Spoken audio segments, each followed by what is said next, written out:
Hello दोस्तों, नमस्ते, राधे राधे। मैं आपकी साधना दुबे आज अपने यूट्यूब चैनल पे आप सभी का स्वागत करती हूँ। हर हर महादेव।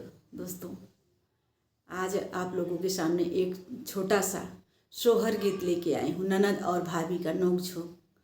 आइए देखिए, भाभी को लड़का हुआ है और ननद आना चाहती है, लेकिन ननद भाभी नहीं बुलाने का मन है उसको, और फिर भी ननद आई है। देखिए भाभी फिर तब भी क्या क्या बहाना बनाती हैं। आइए हमारे गीत के माध्यम से सुनिए आप लोग, और गीत जैसा लगे कमेंट में ज़रूर बताइएगा। लाइक शेयर सब्सक्राइब जरूर कीजिएगा दोस्तों। रुनकी झुनो की नंदी आवेली झरखवा से झाँकेली हो।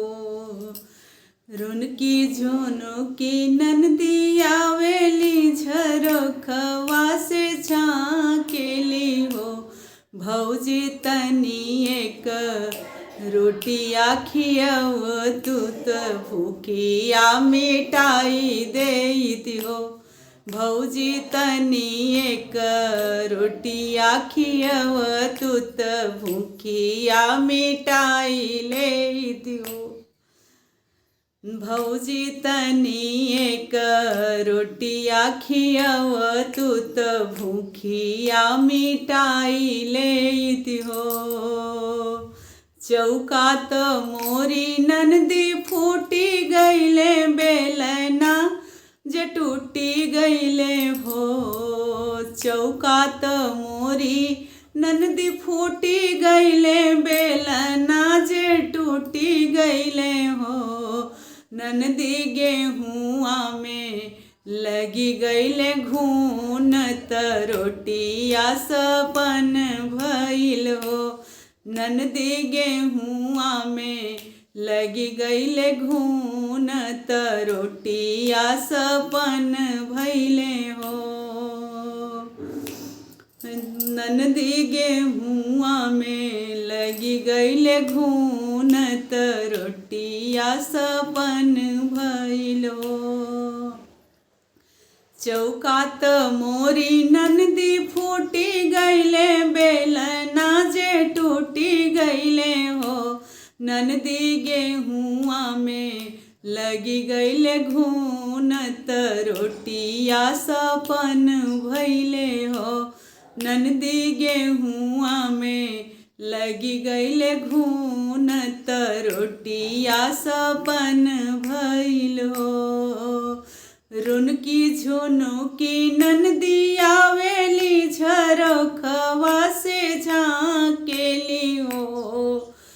रुनकी झुनो की नंदी आवेली झरखवा से झाँकेली हो। भौजी बूंद एक पनिया पियाव तू त जियरा जुड़ाई जाते हो।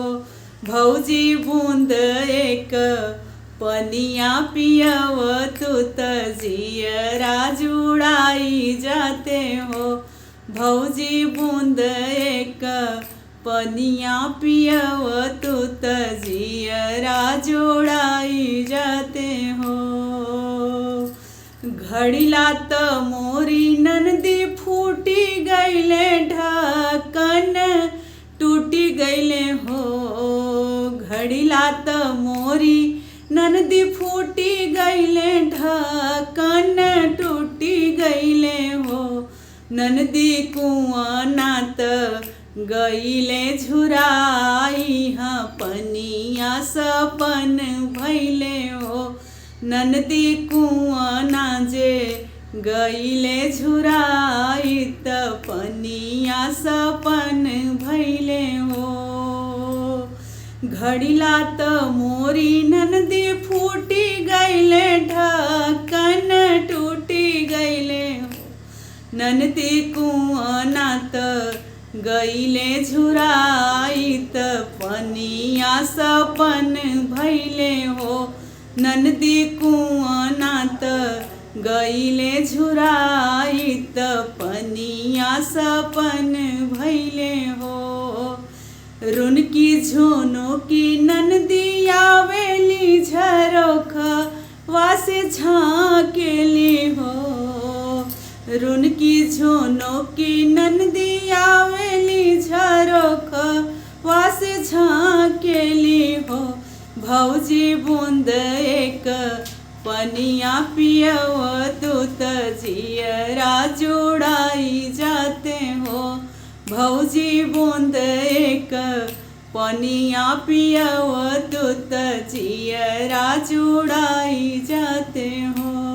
भौजी तनी एक भैया के बोलव दूत मिली के हम चल जाती हो।